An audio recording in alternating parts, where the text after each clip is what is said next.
Hi folks, that cat here. I just wanted to share some of my observations after playing the League Launch Weekend of Sentinel. I put in a bunch of hours and I've really been enjoying it just to lead off. But observations in no particular order. I don't mind overtuned mechanics that much. Apparently, I like playing the Gauntlet, and I'm never that successful. I'm not a strong player. Let's don't mince words here. I'm a mediocre player that puts in a lot of hours.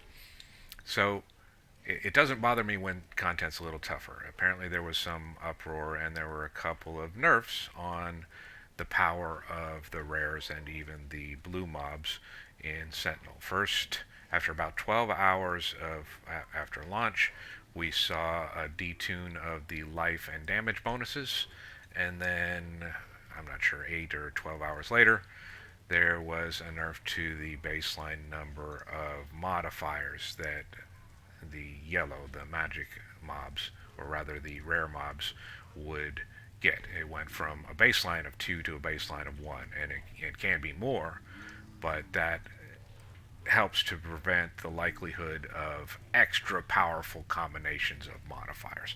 So detuned twice essentially over within the first 24 hours. It didn't bother me that it was tougher. I think if I'd been playing hardcore, I would have maybe been pulling my hair out. I was playing softcore. I took a bunch of deaths.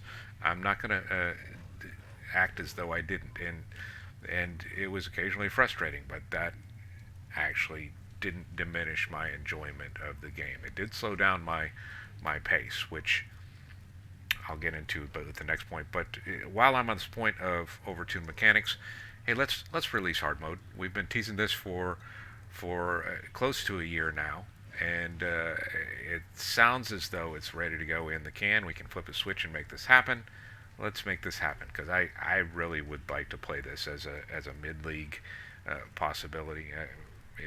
Middle of this league would be great. If 6 weeks in, we can turn on hard mode and I can go a week of that and just feel it out, and it doesn't conflict with the two big events, the Zizaran's Gauntlet and the Badgers Private League. Fantastic. I'd love it. Let's do it, and let's change the name too. We've had a working title of hard mode. Obviously, we're not going to call it that. I'll go on record now. I think we should call it famine.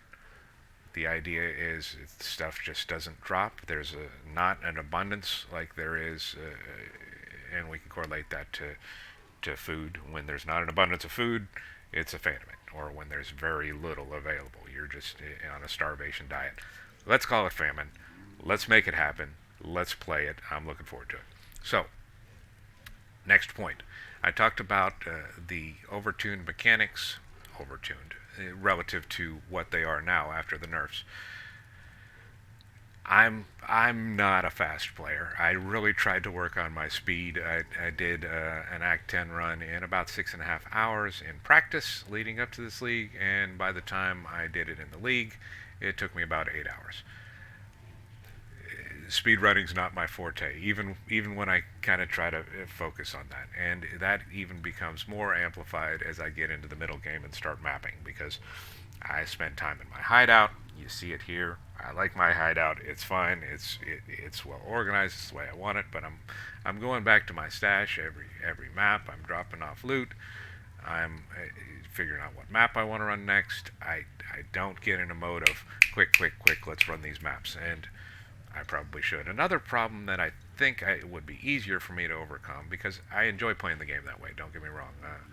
I like the methodical approach. I know it's not the most efficient, but this is a game after all. We should be enjoying it. What I can tune or change is my method of clearing maps has typically been, hey, do it by tier. If I've got tier 2s available, I run all those.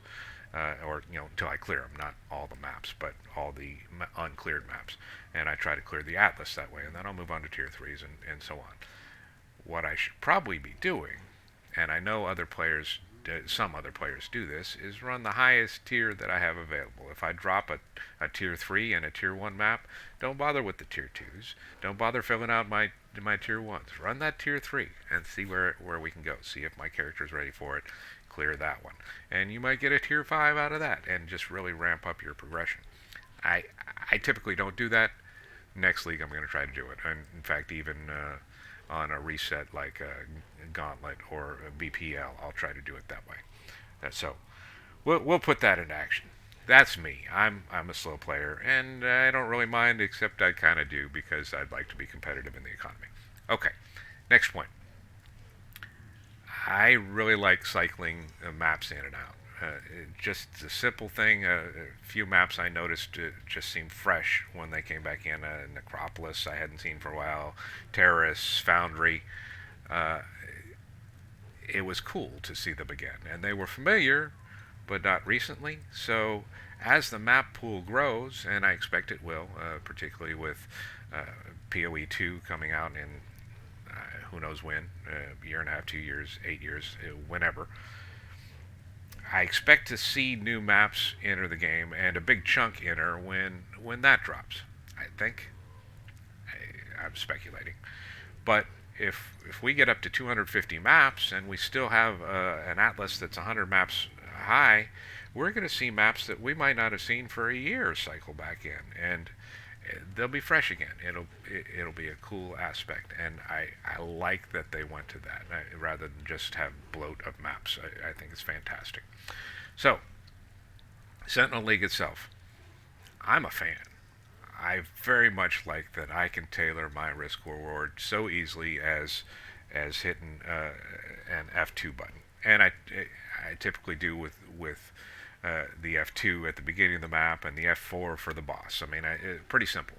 If I can handle the content, I tune it up, I get more stuff. That easy. Flip a switch, do it. Sentinel, I'm very happy with it right from the bat. Now, what I don't use is the pandemoniums because you got to kind of figure out when you're going to do it rather than have a place you anticipate triggering it. Suddenly you're in a dense pack of mobs and you hit an F3. I tuned right out of it. In fact, let me show you my. I opted out of it entirely, and I fleshed out the rest of my circuit board here because I wasn't using it. So I just said, screw it. I'm going to use the points somewhere else. And I don't know that I'll get back to it this league. Quite frankly, I'm perfectly happy not playing with it. If I see some video where somebody's leveraging it pretty strongly, I might give it a try. But as it stands right now, I'm happy with it. So, let's start talking. While we're talking about risk reward, let me pull up the Atlas passive tree.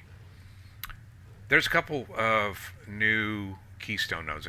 There's several of them, but two in particular let you tune your content to your character. This isn't so much risk reward, but it gives you some agency to play how you want to play. Like a wellspring of creation. If you have a glass cannon, which I'm a softcore mindset, I build glass cannons. I prioritize damage over defense. That's just the way I think about things. Shame on me. I have to change that when I play the Gauntlet. I mentioned that, and I have to really retune my thought process. But Wellspring of Creation helps fix that. The monsters do less damage, and they take more to kill. You flip a switch, and you equalize your character basically with somebody that's more, excuse me, a character that is more defensively built. On the flip side, if you have some sort of thick jug that doesn't do a whole lot of damage, you can have the reverse happen, where monsters have less life and they do more damage because you can soak it up better. You can curate the content to your character, and it's just super cool. While we're on some of these Atlas passives, and there's several of them that I haven't played, and I can't comment on. I mean, I could speculate, but I haven't. But there's two in particular that I'm using right now, and I'm going to do these one at a time. First, we're going to talk about the Stream of Consciousness. Outstanding league starting node. Okay? You're not really going to be using fragments early on. You haven't generated a big scarab pool. Early maps, you're not going to waste your map fragments to try to get that extra 5%. You might save those till later and build up your pool. Using this early is a no-brainer. You get extra content, 50%. You get more, but it doesn't cost you anything because you're not going to use them anyway. There's a downside to this that everybody needs to be aware of. It's not intuitive, and I don't even know if it was intended, but divine vessels are coded in the game as fragments. If you use a divine vessel while you have this stream of consciousness allocated, it's just going to sit in your map pool. It's going to remain empty. You kill the boss, he won't collect the soul. It won't happen. It'll be confusing unless you actually put that together or know that happened. Don't use divine vessels while you have stream of consciousness allocated. All that said, you spend one respect point and get out of that, and you can run a few divine vessels and get your pantheon right, and then put it right back on if you want, or spec into something else. But this is a fantastic node. I rushed it. I came straight up the middle through the Kirak nodes around the horn there, and then up. And 16 points in, I've got this, and that was my goal from the start. And I still am using it. I'm still just building up a fragment pool after I'm estimating 35 hours of gameplay. So then my next node, and this is 20 points in, and was my league start plan, was Wandering Path.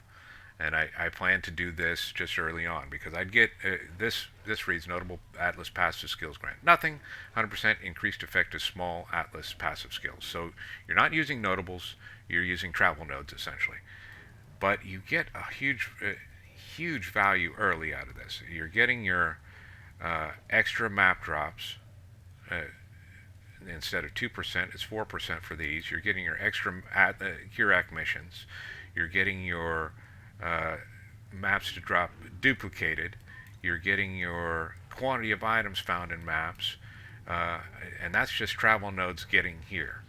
So early on, I plan to use this, and I say early on, I'm still solidly in the mid game. I haven't really, I have cleared a few of the high tier reds, but I haven't cleared a 16 at all. I'm not really in the end game where I'm doing 14s through 16s, but and I might make that transfer, but I've decided not to yet. There's just a whole lot of value you get in these small nodes. I'm getting 2% chance to get expedition counter of all these nodes. I'm getting all these travel nodes for extra maps. I'm getting blight chests. You get oils. I'm doing heavy blight, and it works well without the notables. It really does. I get extra blight encounters. I get lucky chests. I get all this stuff doubled from this one node.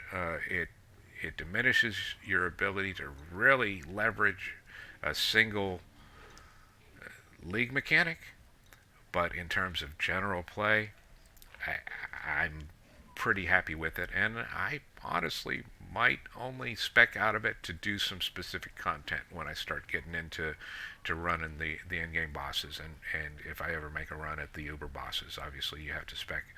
Well, actually you don't, because those are keystones to get the Uber bosses. You might never have to spec out of this. I like it. I recommend you give it a thought. Be careful with Stream of Consciousness. Give Wandering Path a try.